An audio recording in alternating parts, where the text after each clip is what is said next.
আব্দুল, আব্দুল, মার জন্য এক গ্লাস দুধ নিয়ে এসো। থাক, জুতো মেরে আর গরুদান করতে হবে না। মা, আপনি যতই কিছুই করুন না কেন, আমাদের বউ শাশুড়ির যুদ্ধে আপনি কিন্তু হেরেই যাবেন, আমি জয়ী হব। আমার জীবনে পরাজয় বলে কিছু নেই। আমি আসার পর থেকে আপনি প্রতিটি নাটকে হেরে যাচ্ছেন। বিষ পান করে মৃত্যুর ঝুঁকি নিয়েও আপনি আমাকে পরাজিত করতে পারেননি। আমার কাছে আমার সততা আছে, সেই সততার কাছে অন্যায় মিথ্যে পরাজিত হবেই। এই নেন দুধ।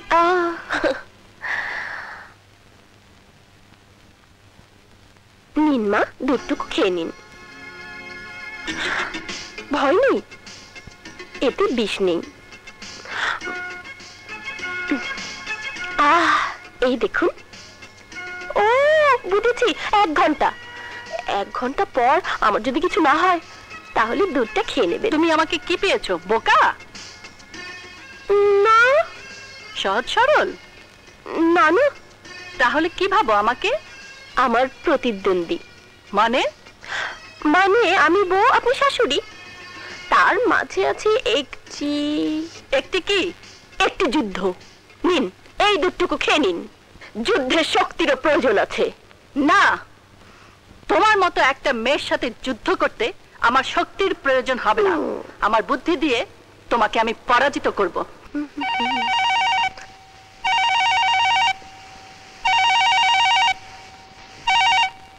হ্যালো, আমি এখনই দেখা করতে চাই। না না, তুমি এখানে এসো না, তাহলে সব জানাজানি হয়ে যাবে। কিন্তু আমার আর সহ্য হচ্ছে না। ভালোবাসার মধ্যে কেন এত বাধা আমি বুঝতে পারছি না। তুমি আর কটা দিন সবুর করো, তোমার কাছে তো আমি 1 মাস সময় চেয়েছি। না, আমি আর অপেক্ষা করতে পারছি না। এক একটা মিনিট, ঘন্টা, দিন আমার কাছে হাজার হাজার যুগের মতো মনে হচ্ছে।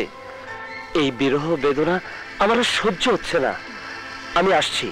না না, এখানে এসো না প্লিজ, আমি তোমার কাছে আসছি। তোমার ঠিকানাটা বলো। 127 শ্যামলী। তুমি ওখানে থেকো, আমি এক্ষুনি আসছি।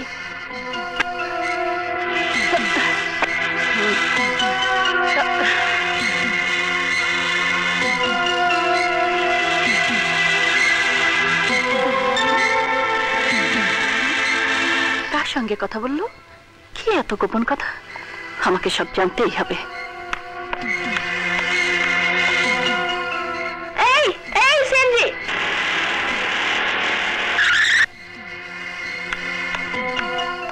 শ্যামলী চলো।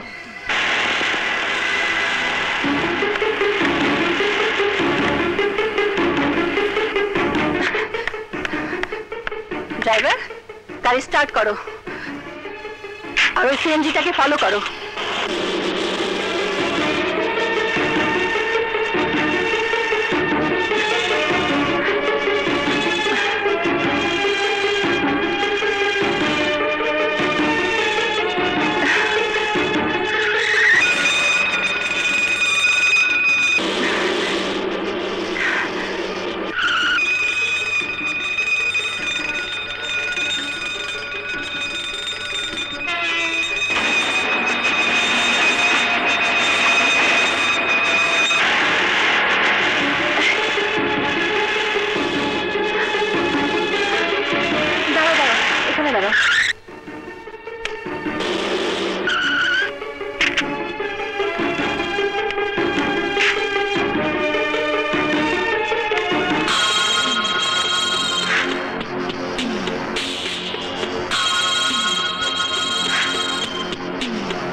সবাইকে লুকিয়ে একটা ছেলের সাথে 8 ঘন্টা একটা ঘরের ভিতরে কি করলো?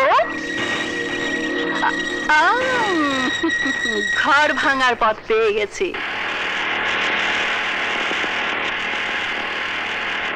দাঁড়াও দাঁড়াও,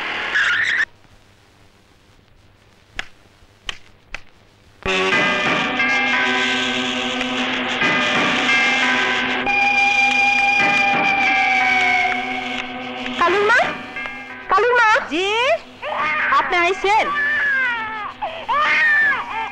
আপনার বাচ্চার কান্না কিছুতেই থামাইতে পারি না। নেন, আপনার সন্তান আপনি নেন। বাবা বাবা বাবা বাবা, না না, কাঁদে না, কাঁদে না। এই নাও, এখানেও 1 মাসের খরচ। আসো না, এই গরমের মধ্যে এই কাপড় পরে কেউ? খুলে দাও, এখন খুলে দাও। ঠিক আছে, যাও নিয়ে যাও। শাহানা, দারুণ সংবাদ নিয়ে এসেছি আমি, দারুণ সংবাদ। কি, ওই বউকে বাড়ি থেকে বের করে দিয়েছিস? আরে না, ওই বউটাকে বাড়ি থেকে বের করে দেবার একটা পথ পেয়েছি। আন্টি, আমিও একটা পথ পেয়েছি। তোমার পথের চাইতে আমার পথটা অনেক ভালো। বর্ষার সাথে একটা ছেলের অবৈধ সম্পর্ক আছে। আপনার এই খবরের চাইতে আরো দারুণ খবর আমার কাছে আছে। আপনার বৌমার বিয়ের আগেও একটা বাচ্চা আছে। কি বলছিস তুই? ঠিকই বলছি মা, আমি নিজের চোখে দেখে এসেছি। সেই বাচ্চাকে এক মহিলা পালে, আর তার জন্য বর্ষা তাকে টাকাও দিয়ে আসে। আমি এখনই ওই বউকে ঘাট ধরে বের করে দেব। না আন্টি, এভাবে আমার থাপ্পড়ের প্রতিশোধ নেওয়া হবে না। আমি সেদিন সবার সামনে চ্যালেঞ্জ করে এসেছিলাম, সবার সামনে ওকে থাপ্পড় মেরে আমি বের করে দেব। তারও একটা সুযোগ তুমি পেয়ে যাবে রিটা। রিটা নয়, বলুন বৌমা। হ্যাঁ হ্যাঁ, বৌমা। আগামী শুক্রবার সজীবের জন্মদিন। সেদিন ওই বউ বাড়িতে একটি পার্টি দিয়েছে। সজীবের বন্ধু বান্ধবরা সব আসবে। আর সেই দিন আমি ওকে থাপ্পড় মেরে আমার থাপ্পড়ের প্রতিশোধ নেব। আমি যাব ওই জন্মদিনে। এসো।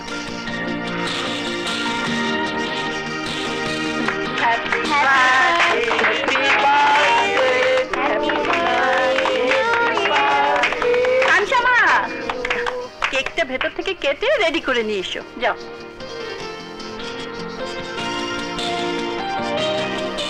বৌমা, তুমি সজীবের জন্মদিনে কিছু উপহার দেবে না? দেবে আন্টি, দেবে। এবং সেই মূল্যবান উপহার আমি সঙ্গে করে নিয়ে এসেছি। কি বলতে চাও তুমি? আমি বলতে চাই, তোমার স্ত্রীর উপহারটার মধ্যে একটা নোংরা দুর্গন্ধ লুকিয়ে আছে। মুখ সামনে কথা বলবি রিটা। আমি মুখ সামলালেও তোমার স্ত্রীর কলঙ্ক ঢাকা পড়ে যাবে না? আমার স্ত্রী ফুলের মতো পবিত্র, তার কোনো কলঙ্ক থাকতে পারে না। তুই বোকার স্বর্গে বাস করছিস সজীব।